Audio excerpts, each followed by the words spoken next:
happens with knight to f3.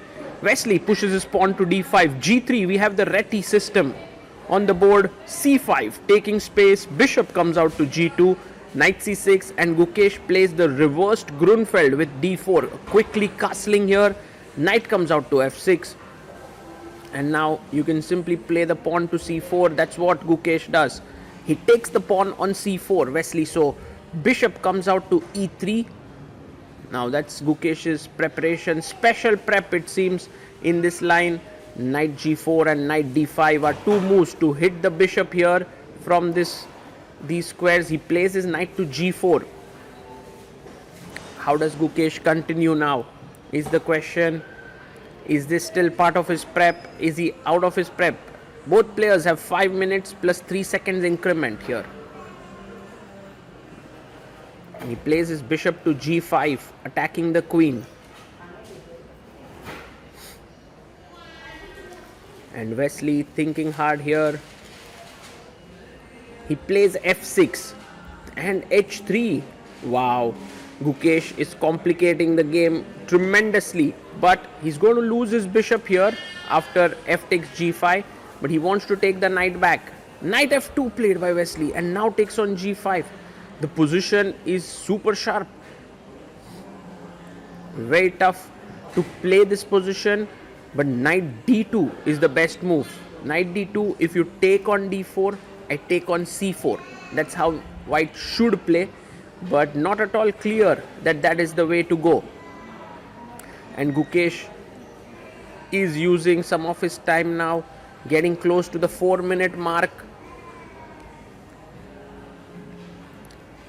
And he is considering several moves here. One of them could be e3. The other is knight a3 to attack here. Even queen a4, not such a silly move. Pinning the knight here on c6, opening up the bishop, threatening knight e5. A very interesting move. And you can see the rook already eyeing on the f file. Cannot let the black king castle. Wow. A long thing for Gukesh. Before he played this move, next move, he had 4 minutes 45 seconds. I wonder what his time would be. After this move, he plays queen a4 down to 3 minutes 38 seconds. So he took 1 minute 7 seconds for that move. Takes the pawn on c4. Now Wesley clearly better. One of the nice moves here is bishop d6, attacking the pawn on g3. He takes on d4. I like black's position here.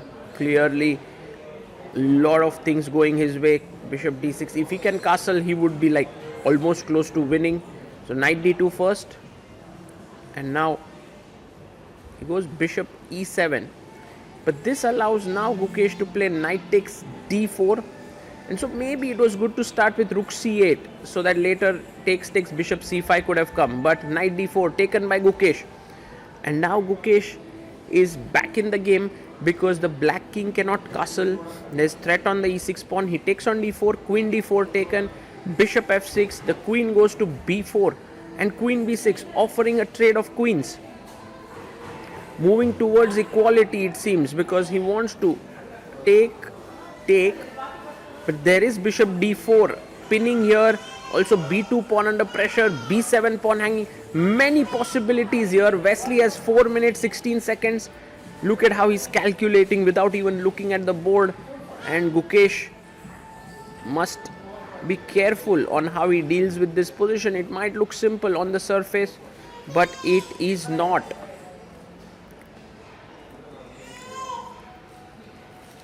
Thinking hard here, Gukesh, whether to trade or not, but there is no other way. Yeah, there's absolutely no other way. Bishop d4 is coming and you have to trade queen. So takes. But then Gukesh is thinking what should be his next move, because now e3 stopping this would allow bishop takes b2. So it's not so clear whether to take or not.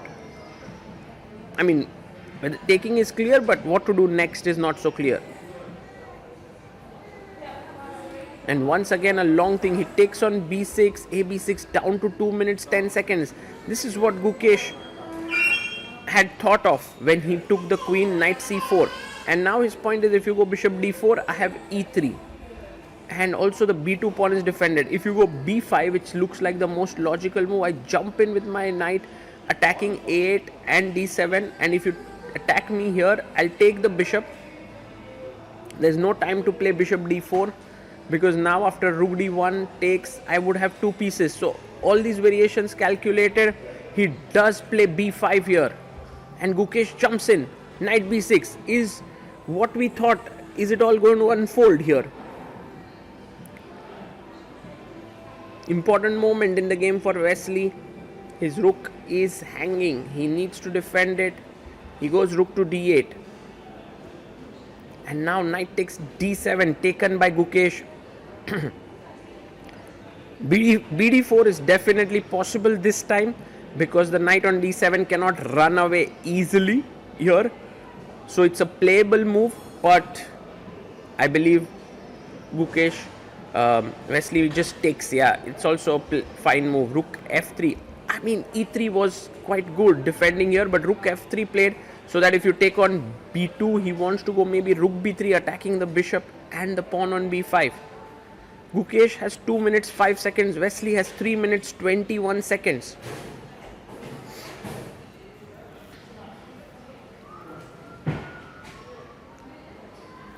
He takes rook d2. The 7th rank is his now.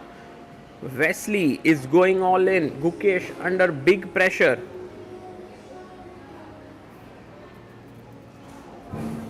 I mean, rook b3 makes a lot of sense. He takes on e2. Can we take the pawn on b5? Maybe, but then the check, you have to be a little bit worried. He castles. Wow. Look at this. There's a check coming in. The rook could join into f2. There can be a lot of pressure on the 7th rank. Also, the b2 pawn is under pressure. I think Wesley has given up the idea of defending his b7 pawn. He's like, Gukesh, you can start pushing your pawns if you want. You can make a queen. But I'm coming at your king with my double rooks and the bishop. Wow. And Gukesh doesn't have much time left. Yeah, on the clock. He's down to a minute on the clock. He takes on b7. 1 minute 23 seconds. And now bishop d4 check. Seems like a good plan. Bishop d4 check. Can Wesley so play that? And then what next? Yes, he goes bishop b2.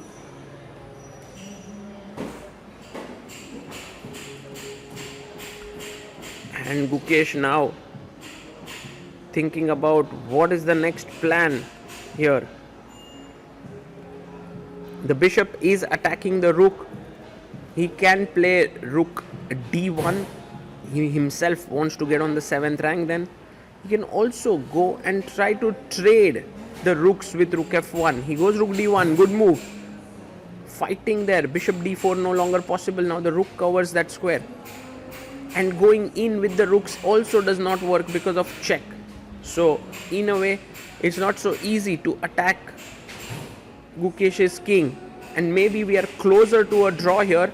But a simple head count shows that white has 3 pawns and black has 4. So black is a pawn up for now. Wesley now using his time well, going bishop e5. He has 2 minutes 15 seconds. Gukesh has just 56 seconds. The g3 pawn is put under pressure.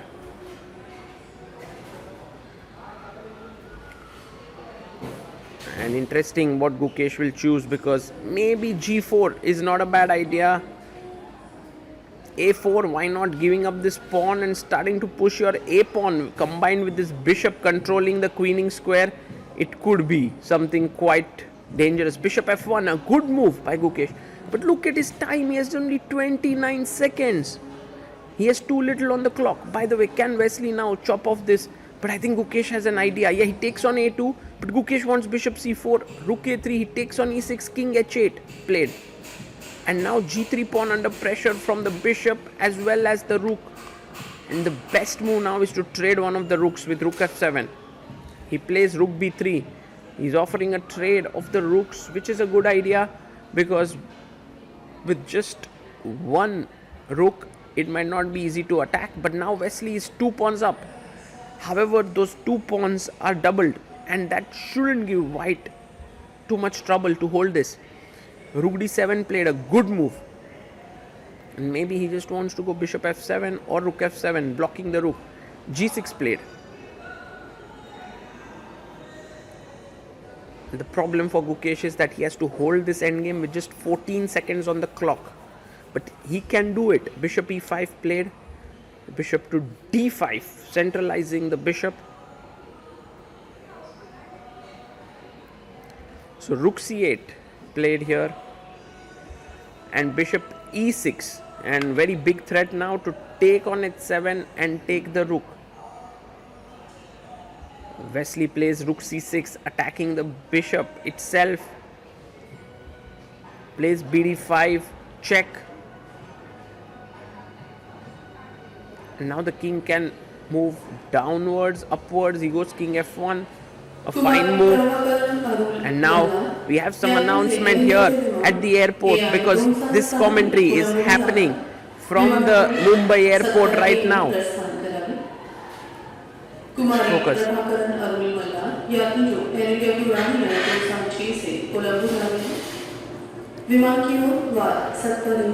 And right now Gukesh is holding on. He has 7 seconds left. He goes bishop e6. Bishop e6 offering a trade of rooks. Is going to work out. He goes rook b2. Bishop d5. Gukesh very sure about his moves now. And Wesley down to 1 minute on the clock. He goes bishop e6 again. He goes rook to e8. Bishop comes back. So Gukesh moving back and forth with his bishop here. Bishop f6 played by Wesley. And now Gukesh goes rook f7. 5 seconds on the clock. This is a lot of pressure for Gukesh. But he's hanging on well. Bishop e7. He goes bishop c6. Rook c8. Doesn't want to go into a rook endgame, does Gukesh? He thinks that keeping the opposite colored bishops is a good thing to do. And Wesley is so smart, taking his time here, which is the right thing to do. Rook c7, 42 seconds for Wesley, 6 seconds for Gukesh. Plays rook c5, attacking the bishop.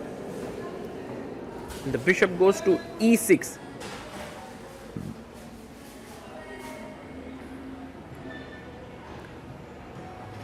Rook comes back, king moves up. Can Wesley bring his king up to the board? It's not easy. He goes h5, bishop d5. Gukesh has somehow cornered the black king. Check, king goes back. A draw would be a great start for Gukesh here. He goes for a check, king g2. And now the bishop is hanging here on e7. He goes rook e1, bishop to c4. Rook e3 played. Wesley is trying hard. He has nothing to lose. Rook f3. Don't want to trade rooks. It's interesting how black wants to go into a rook endgame and Gukesh wants to go into a bishop endgame. He goes rook e6, bishop c4, not letting the rook escape. Rook c6 played. Bishop b3. The bishop comes to f6. And now finally Wesley is happy because he can get his king into the game, who has been out of action for quite some time. King g7, rook d7 played. And is there a good discovered attack? No, look at how he's protected everything. King f6, oh my god, the king is moving up. Check, king e5. Bishop here, Gukesh is going after the g6 pawn. Wesley down to 13 seconds, 11 seconds in fact. Gukesh has 10 seconds. Rook check, king back. Another check maybe. No, he goes rook d7, attacking the bishop. Wow, what a game this has been. Insane. King comes to e5. Gukesh goes rook g7. He's going after the pawn. A check to the king. King h1. And now rook b3. He takes on g6. Check.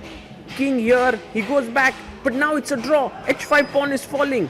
It's very important for Wesley. He goes for a check. King h3. And it's a draw now. You just play rook f7. Check. King here. Oh, he touches the pawn. He blunders because of check. And he loses the bishop here on h5. Insane. Gukesh didn't have to hurry there. And he's lost the game. What an insane finish that was. And that touch to move over there where Wesley did call out Gukesh for touching that pawn which Gukesh had to pick.